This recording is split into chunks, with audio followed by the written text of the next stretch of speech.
fractional beats. Man like Joker, out up before.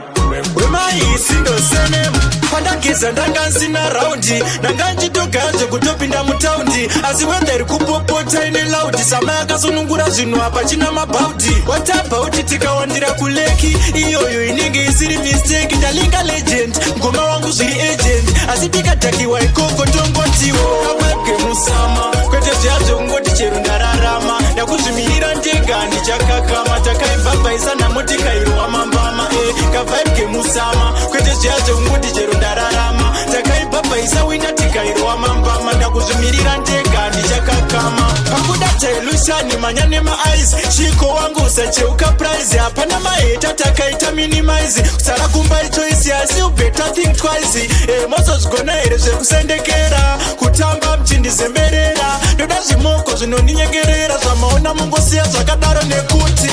kaVybe musama kwete ziazo ngoti cheru ndararama Ndakuzumihira ndega ndichakakama Takaiva isa na moti kairu wa mambama kaVybe musama kwete ziazo ngoti cheru ndararama Takaiva isa wina tikairu wa mambama Ndakuzumirira ndega ndichakakama Ukazondiona ndarowerera zivesi kaVybe musama Ndakuda haki pakunzi hesi kaVybe musama Kisharo wagubva utakasiya pesi kaVybe musama Sokuwandira kumvura ndezve musama Kupfeka tumamini ndezve musama Tumagubva uti ndetwe musama Kotuma bikini ndetwe musama Kuroma shamu kaVybe musama Kwete ziazo ngoti cheru ndararama Ndakuzumirira ndiga ndichakakama Takaiva isa na moti kairu wa mambama kaVybe musama kwete ziazo ngoti cheru ndararama Takaiva isa wina tikairu wa mambama Ndakuzumirira ndega ndichakakama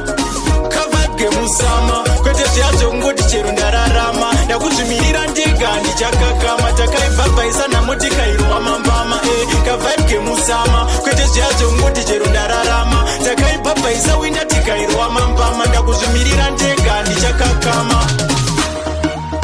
Fractional beats.